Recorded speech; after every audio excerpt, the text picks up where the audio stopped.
Assalamualaikum warahmatullahi wabarakatuh. Perkenalkan, nama saya Astri. Saya dari Prodi Ekonomi Syariah 6D, Fakultas Ekonomi dan Bisnis Islam IAIN Palopo. Pada kesempatan kali ini, saya akan menjelaskan materi mengenai ekonomi internasional. Baiklah, langsung saja. Materi yang pertama mengenai perang dagang. Perang dagang adalah konflik ekonomi yang terjadi ketika suatu negara memberlakukan atau menghentikan tarif ataupun hambatan perdagangan lainnya sebagai balasan terhadap hambatan perdagangan yang ditetapkan oleh pihak lain. Saat ini dua kekuatan besar ekonomi dunia sedang mengalami perang dagang, yaitu perang dagang antara Amerika Serikat dan Cina. Baru-baru ini, dunia dikejutkan dengan kebijakan Presiden Amerika Serikat Donald Trump yang kontroversial, di mana Trump menaikkan bea masuk tarif impor kepada lebih dari 1.300 produk asal Cina hingga 25%. Kebijakan tersebut diambil sebagai upaya untuk memangkas defisit neraca perdagangan Amerika Serikat terhadap Cina yang memiliki kesenjangan hingga 300 miliar US dollar sejak tahun 2014. Selain itu, kebijakan ini juga sebagai upaya balas dendam Amerika yang menuding Cina telah melakukan pelanggaran atas hak kekayaan intelektual milik perusahaan Amerika Serikat yang berekspansi di Cina. Cina tidak tinggal diam dengan adanya kebijakan ekonomi yang dikeluarkan oleh Amerika Serikat. Cina membalas dengan mengeluarkan kebijakan yang sama, yakni menaikkan bea masuk tarif impor atas kurang lebih 106 produk dari Amerika Serikat antara 15–25%.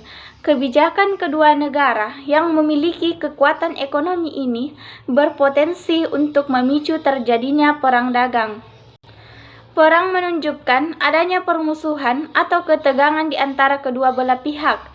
Tak harus selalu dalam bentuk pertempuran bersenjata, perang juga bisa terjadi dalam upaya menjaga dan mempertahankan stabilitas ekonomi suatu negara. Berkenaan dengan hal itu, perang dagang dapat dipahami sebagai ketegangan ekonomi antara dua negara yang sebelumnya saling bekerja sama dan terikat dalam hubungan perdagangan. Adapun tujuan dari perang dagang itu sendiri untuk merugikan perdagangan negara satu sama lain, seruan Donald Trump terkait dengan eskalasi bea masuk tarif impor untuk produk-produk dari Cina, terutama baja dan aluminium, memicu perang dagang dengan negeri tirai bambu tersebut. Maklum saja, mengingat Amerika Serikat merupakan pasar bagi produk baja dan aluminium dari Cina. Artinya, Cina merupakan pemasok baja di pasar Amerika Serikat. Cina bereaksi atas seruan Presiden Amerika Serikat dengan melakukan hal yang sama, di mana Cina menaikkan bea masuk tarif impor untuk produk Amerika Serikat, utamanya kedelai, minuman anggur, dan buah. Bagi Amerika Serikat, Cina merupakan pasar terbesar hingga Amerika menjadi negara pemasok terbesar untuk produk-produk tersebut di Cina. Pengaruh perang dagang bagi perekonomian suatu negara. Antara perang dagang yang dilakukan oleh Amerika Serikat dengan Cina justru menyandra perdagangan satu sama lain. Tidak hanya merugikan negara lawan, pembatasan impor dalam perang dagang ini justru merugikan perekonomian dalam negeri. Bagaimana tidak, dengan naiknya bea masuk tarif impor baja dan aluminium dari Cina, maka jumlah impor atas kedua jenis produk tersebut berkurang. Lebih lanjut, kedua jenis barang tersebut akan sulit ditemukan di pasar Amerika Serikat. Hal ini mengakibatkan terhambatnya proses produksi dari perusahaan-perusahaan di Amerika Serikat yang menggunakan bahan baku baja dan aluminium. Jikapun ada, harga pasti lebih mahal. Bahkan bahan baku yang lebih mahal akan berpengaruh kepada harga produk akhir yang siap dijual, harganya relatif lebih mahal. Tidak hanya berpengaruh kepada produsen saja, tetapi juga berpengaruh kepada konsumen. Konsumen yang membutuhkan produk tersebut akan terkena imbasnya, yaitu harus membayar mahal untuk produk yang dibutuhkannya. Sama halnya dengan Cina, pembatasan produk impor untuk produk-produk dari Amerika Serikat seperti kedelai, minuman anggur, buah, mobil, pesawat, dan lainnya juga berpengaruh kepada perekonomian dalam negeri Cina sendiri. Inflasi dan laju pertumbuhan ekonomi yang melambat harus dialami oleh negara-negara yang terlibat dalam perang dagang. Dampak perang dagang pada perekonomian negara lain. Dampak positifnya, negara lain berkesempatan untuk menjadi pemasok atau pengekspor produk-produk ke negara-negara yang terlibat dalam perang dagang. Dalam kasus ini, baik Amerika Serikat ataupun Cina. Di mana lantas apa dampak negatifnya? Adanya pembatasan impor produk baja dan aluminium dari Cina oleh Amerika Serikat mendorong Cina untuk mencari pasar lain. Artinya, Cina akan meningkatkan penjualan baja dan aluminium ke beberapa negara lain, termasuk di Indonesia. Hal ini pasti akan meresahkan produsen baja yang ada dalam negeri yang merajai pasar lokal. Selanjutnya kita melangkah ke materi yang kedua, yaitu hubungan bilateral. Hubungan bilateral adalah hubungan kerjasama yang dilakukan antara dua negara, di mana tujuan kerjasama dalam kerjasama bilateral yaitu yang pertama untuk memasarkan produk dari suatu negara ke negara lain. Kemudian yang kedua, untuk memenuhi kebutuhan produk dalam negeri. Kemudian yang ketiga, untuk memperoleh investor atau penanam modal ataupun memberi kemudahan dalam pinjaman keuangan atau utang luar negeri. Kemudian yang keempat, dapat terjadinya transfer ilmu pengetahuan dan teknologi. Kemudian yang kelima, dapat mempererat hubungan dengan negara lain.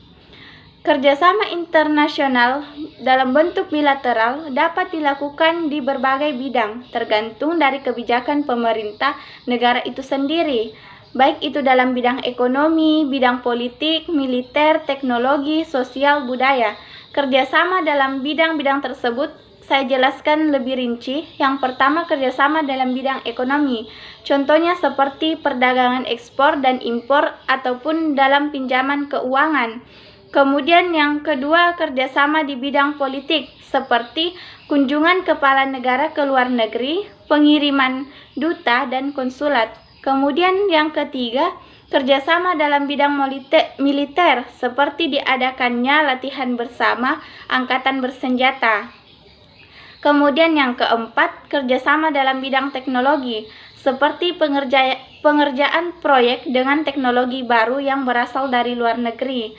Kemudian yang kelima, kerjasama dalam bidang sosial budaya, seperti adanya transfer pelajar ke luar negeri untuk menimba ilmu pengetahuan ataupun untuk mempelajari kebudayaan dari luar negeri.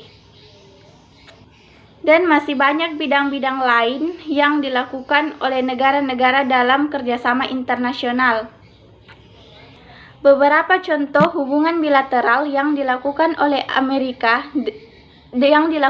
Indonesia dengan negara-negara di dunia seperti hubungan bilateral antara Indonesia dengan Amerika Serikat, hubungan bilateral antara Indonesia dengan Cina, hubungan bilateral antara Indonesia dengan Australia, dan hubungan bilateral antara Indonesia dengan Jepang. Selanjutnya kita melangkah ke materi yang ketiga mengenai ekspor dan impor. Kita akan membahas tarif dan politik dumping. Kita membahas yang pertama ekspor dan impor, pengertiannya dan juga tujuannya. Ekspor adalah kegiatan perdagangan menjual barang ke luar negeri, sedangkan impor adalah kegiatan perdagangan memberi barang dari luar negeri. Adapun tujuan ekspor yaitu untuk meningkatkan pendapatan ekonomi masyarakat ataupun meningkatkan devisa negara. Dan tujuan dari impor itu sendiri adalah untuk memenuhi kebutuhan atau permintaan produk dalam negeri. Di mana dalam kegiatan ekspor dan impor, kita biasa mengenal yang istilah tarif dan politik dumping. Yang pertama adalah tarif. Tarif adalah Pembebanan biaya bagi barang yang melintasi daerah tertentu, di mana jenisnya ada 3. Yang pertama itu ada bea ekspor, kemudian yang kedua ada bea transit, kemudian yang ketiga ada bea impor. Bea ekspor yaitu merupakan pajak atau bea yang dikenakan terhadap barang yang diangkut ke luar negeri. Kemudian yang kedua ada bea transit, bea atau pajak yang dikenakan terhadap barang-barang yang melewati wilayah tertentu sebelum sampai ke negara tujuan ekspor. Kemudian yang ketiga ada bea impor, pajak atau bea yang dikenakan terhadap barang yang diangkut ke dalam negeri. Kemudian politik dumping atau yang dikenal dengan penetapan harga barang ekspor lebih murah dibandingkan dengan harga barang tersebut yang ada di dalam negeri. Adapun tujuan atau motif dari politik ini yaitu yang pertama, untuk mendapatkan keuntungan maksimal melalui diskriminasi harga di pasar. Kemudian yang kedua, mencegah terjadinya penumpukan stok. Kemudian yang ketiga, memonopoli atau menguasai pasar. Inilah alasan mengapa politik ini cenderung dilarang, karena dapat melumpuhkan ataupun mematikan bisnis pesaing dengan mekanisme harga yang lebih murah. Di sisi lain, bukan hanya pesaing yang bangkrut, tetapi juga dari pelaku politik dumping itu sendiri, karena adanya ketidakmampuan untuk menutupi biaya produksi yang dikeluarkan karena harga jual yang relatif lebih murah. Selanjutnya kita melangkah ke materi selanjutnya, yaitu materi keempat, kebijakan luar negeri Indonesia dalam perdagangan internasional. Dalam perdagangan internasional, dapat memberikan keuntungan ekonomi sekaligus memberikan ancaman bagi usaha ataupun perekonomian dalam negeri atau perekonomian Indonesia. Oleh karena itu, Indonesia melakukan berbagai kebijakan dalam perdagangan internasional atau dalam ekspor dan impor. Di antaranya ada 3 kebijakan yang akan saya jelaskan. Yang pertama, kebijakan proteksi. Dari namanya saja kita sudah ketahui bahwa proteksi berarti perlindungan. Kebijakan yang bertujuan untuk melindungi produksi atau usaha yang ada di dalam negeri. Bentuk-bentuknya yaitu yang pertama itu larangan impor untuk menghemat devisa atau untuk melindungi usaha dalam negeri. Yang kedua itu tarif impor, adalah kebijakan penetapan tarif yang tinggi untuk impor barang-barang tertentu untuk mengurangi masuknya barang-barang dari luar negeri. Kemudian ada kuota atau pemberian kuota untuk membatasi jumlah barang-barang tertentu ke dalam negeri. Kemudian ada subsidi atau pemberian bantuan oleh pemerintah kepada industri dalam negeri untuk meningkatkan produksi produk yang ada di dalam negeri. Kemudian ada pemberian premi, adalah kebijakan memberikan premi kepada badan usaha atau industri yang melakukan ekspor. Kemudian kebijakan yang kedua yaitu politik dagang bebas, adalah kebijakan dalam perdagangan internasional untuk menghilangkan segala hambatan dalam perdagangan internasional, di mana pemerintah Indonesia memberikan kebebasan dalam ekspor dan impor. Kemudian kebijakan yang ketiga yaitu politik dumping, adalah kebijakan perdagangan dengan penetapan harga barang ekspor relatif lebih murah dibandingkan harga barang tersebut yang ada di dalam negeri, dengan tujuan untuk memperluas atau untuk memonopoli pasar. Selanjutnya kita melangkah ke materi kelima, yaitu IMF dan World Bank, APEC, OPEC, ASEAN, Uni Eropa, dan pengaruhnya terhadap perdagangan Indonesia. Hubungan Indonesia dengan negara ASEAN, salah satunya di bidang perdagangan yaitu AFTA, di mana negara-negara yang berada di kawasan ASEAN dapat melakukan perdagangan bebas, dalam hal ini ekspor impor tanpa dikenakan bea cukai, di mana terdapat penurunan tarif hingga 0-5%, penghapusan pembatasan kuantitatif dan hambatan-hambatan non-tarif lainnya. dalam hubungan Indonesia dan ASEAN mengenai AFTA bersama negara-negara besar dunia seperti China, Korea, India, Australia, dan Jepang. Seperti yang kita ketahui, bahwasanya yang dimaksud dengan perdagangan bebas adalah proses masuknya barang ke wilayah suatu negara yang telah melakukan kesepakatan perdagangan bebas tanpa dikenakan bea masuk atau pajak ataupun bea tambahan yang dulu dikenakan sebelum adanya kesepakatan perdagangan bebas. Dengan tiadanya kebijakan biaya masuk atau bea masuk untuk tiap barang yang diekspor oleh negara-negara yang menyepakati perjanjian ke Indonesia maupun barang-barang ekspor oleh Indonesia ke negara yang menyepakati perjanjian perdagangan bebas, menimbulkan dampak yang positif serta negatif bagi Indonesia. Dampak positif dari AFTA ini bagi Indonesia ialah kini produk-produk Indonesia dapat dengan mudah berada di kawasan ASEAN dan di negara-negara peserta AFTA. Hal ini tentu tidak hanya memberikan keuntungan dan kemudahan perdagangan internasional dalam regional ASEAN, tetapi juga akan memacu kreativitas dalam pengusaha-pengusaha Indonesia, sebab produk-produk negara lain di kawasan ASEAN dan negara peserta AFTA pun akan marak membanjiri pasar Indonesia atau pasar lokal, sehingga para pelaku bisnis Indonesia dituntut untuk dapat meningkatkan kreativitasnya. Adapun dampak positif yaitu dalam hal ini yang pertama mendorong pertumbuhan ekonomi negara, adanya pemerataan pendapatan masyarakat, dan stabilitas ekonomi nasional. Kemudian yang kedua, menambah devisa negara dengan adanya bea masuk atau biaya lain atas ekspor dan impor.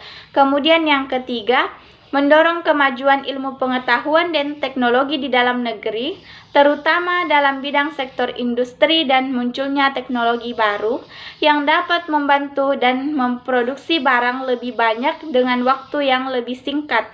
Kemudian yang keempat, melalui impor, kebutuhan dalam negeri dapat terpenuhi atau permintaan barang sudah terpenuhi. Kemudian yang kelima, memperluas lapangan pekerjaan dan kesempatan masyarakat untuk bekerja. Kemudian yang keenam, mempererat hubungan persaudaraan dan kerjasama antar negara. Dampak negatif dari perdagangan bebas terhadap ekonomi politik Indonesia antara lain perusahaan-perusahaan transnasional dan pasar modal dunia membebaskan bisnis dari kekuasaan politik tanpa distorsi dan intervensi negara. Dikonklusikan bahwa aktivitas bisnis yang primer dan kekuatan politik tidak mempunyai peran lain kecuali perlindungan sistem terhadap perdagangan bebas dunia. Akibatnya, peran negara sebagai alat untuk mensejahterakan rakyat semakin tereduksi oleh kekuatan pasar yang tidak mempunyai agenda sosial dan usaha pengentasan kemiskinan.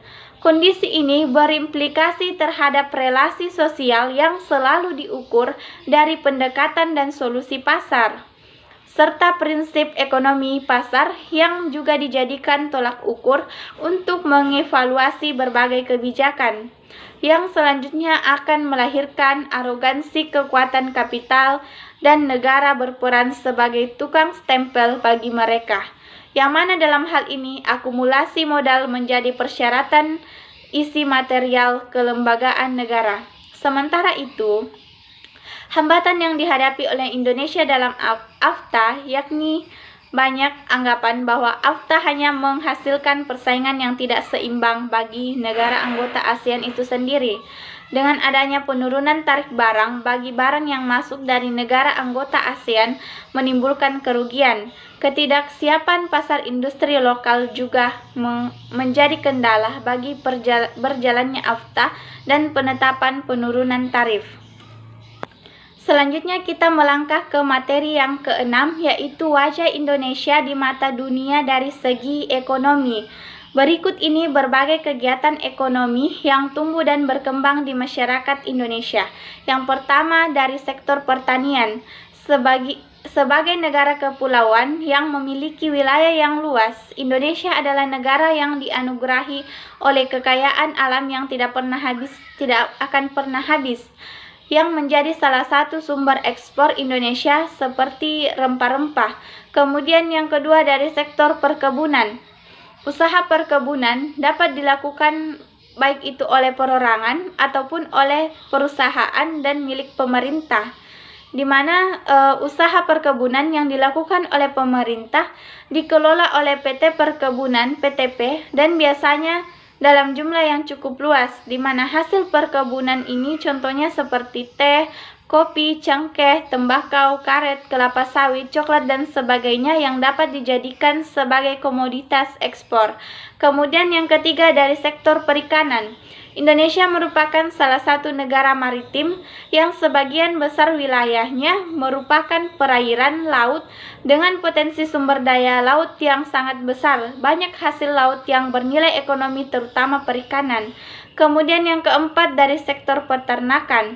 Kegiatan ekonomi jenis sumber daya alam hayati lainnya adalah sektor peternakan. Dengan memanfaatkan salah satu jenis sumber daya alam biotik, yaitu hewan, sistem peternakan biasanya diupayakan penduduk Indonesia umumnya merupakan usaha sampingan. Selain itu, mata pencaharian utama yaitu pertanian. Yang kelima itu dari sektor perindustrian. Kegiatan industri dapat dilakukan di rumah-rumah ataupun di pabrik.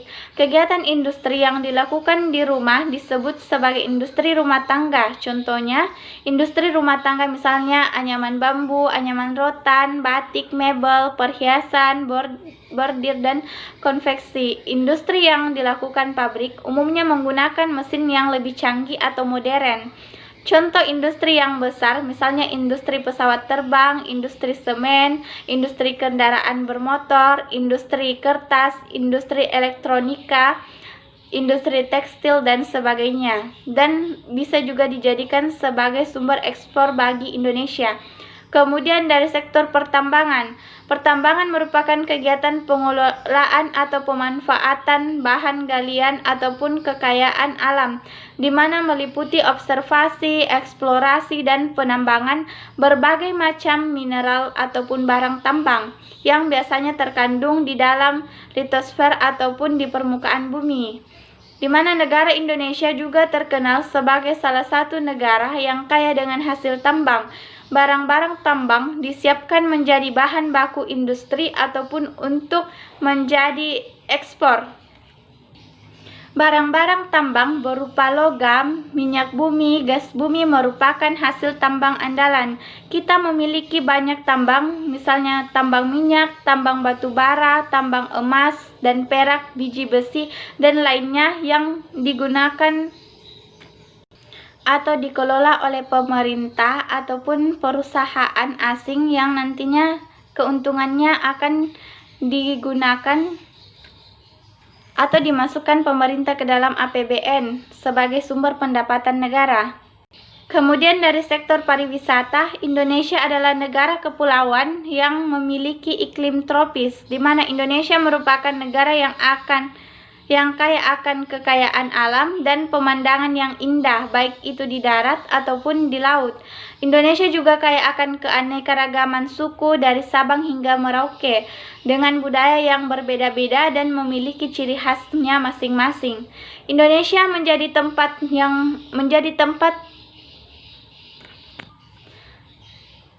yang paling sering dikunjungi oleh turis mancanegara, di mana Indonesia menjadi magnet tersendiri bagi wisatawan mancanegara, baik itu sekedar untuk berwisata ataupun untuk mempelajari budaya Indonesia. Intinya, jika dipandang dari segi ekonomi, Indonesia merupakan negara yang sangat kaya, tetapi masih banyak potensi ekonomi Indonesia yang belum dikelola secara optimal oleh pemerintah negara Indonesia. Baiklah, kita melangkah ke materi yang ketujuh, materi mengenai saham internasional. Saham internasional adalah saham yang dipasarkan secara global, di mana tempat memperdagangkan saham ini disebut dengan bursa saham. Bursa saham disebut juga dengan Pasar saham atau bursa efek bisa didefinisikan sebagai tempat atau pasar di mana perdagangan saham dilakukan, termasuk juga instrumen finansial lainnya. Pada hakikatnya, pasar saham dan pasar tradisional tidak berbeda jauh. Pasar saham juga terdapat pembeli, penjual, serta ada juga kegiatan tawar-menawar. Bedanya, produk yang dijual atau dibeli di sini adalah saham. Adapun fungsi dari pasar saham internasional, yang fungsi paling dominan dari pasar saham internasional adalah untuk memfasilitasi atau mempertemukan antara perusahaan atau pihak yang membutuhkan dana dan pemodal ataupun investor, yakni pihak yang mempunyai dana dari negara ke negara lainnya. Adapun fungsi lain yaitu untuk menggambarkan kondisi ekonomi negara tertentu. Jika ekonomi suatu negara maju, maka dapat dipastikan juga pasar sahamnya berkembang dengan baik. Kemudian kita akan membahas mengenai indeks harga saham Asia. Indeks harga saham bisa diartikan sebagai cerminan atau indikator dari pergerakan harga saham. Indeks ini pula yang dijadikan pedoman bagi investor untuk mencurahkan atau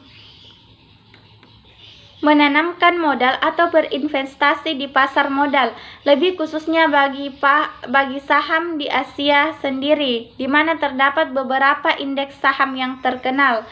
Di Asia seperti ada HSI atau Hang Seng Index, kemudian indeks Nikkei dan indeks Kospi, termasuk di Indonesia ada IHSG atau indeks harga saham gabungan.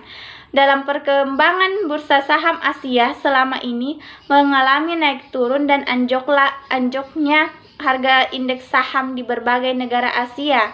Bursa saham akan saling terpengaruh jika ada sebuah tindakan atau kebijakan internasional atau dalam negeri yang terjadi seperti kenaikan harga minyak dunia, perang dagang antara Amerika Serikat dan China, dan lain sebagainya.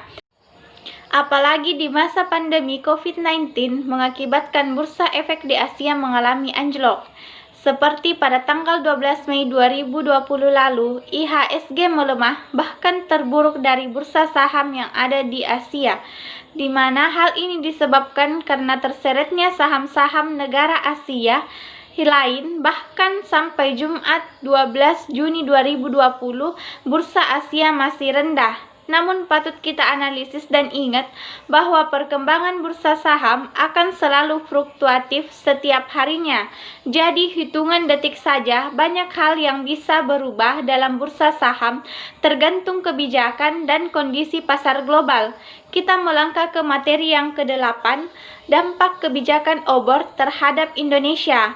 Obor atau One Belt One Road merupakan sebuah kebijakan inovasi pemerintah Cina atau Tiongkok untuk membangun jalur perdagangan dan ekonomi baru yang menghubungkan Asia hingga Eropa, yang biasa kita kenal dengan jalur sutra modern. Adapun beberapa dampak dari kebijakan obor terhadap Indonesia yaitu yang pertama, dampak positif kebijakan obor bagi Indonesia. 1. Sebagai investor, di mana pemerintah Tiongkok memberikan pinjaman dana untuk membangun infrastruktur maritim ataupun darat. Kemudian yang kedua, dengan adanya pembangunan infrastruktur dapat memperlancar transportasi perdagangan dan juga menarik minat investor maupun wisatawan untuk datang ke Indonesia sehingga dapat meningkatkan ekonomi. Adapun dampak negatif kebijakan obor bagi Indonesia yaitu yang pertama, pinjaman dalam bentuk apapun tentu memiliki resiko, entah besar ataupun kecil, di mana pemerintah Tiongkok akan mengatur dan menguasai arah jalannya pembangunan.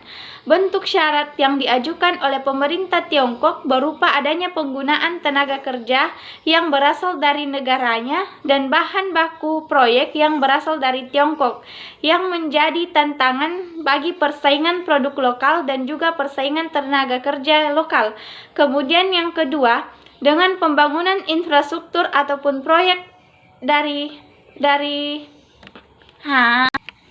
proyek Indonesia akan menjadi ladang korupsi bagi oknum-oknum yang Bisa jadi karena tidak mampu melunasi utang, akhirnya proyek pembangunan ataupun infrastruktur tersebut akan jatuh ke tangan Cina sebagai jaminan seperti yang sudah terjadi di Sri Lanka. Demikian materi yang saya paparkan pada kesempatan kali ini mengenai ekonomi internasional.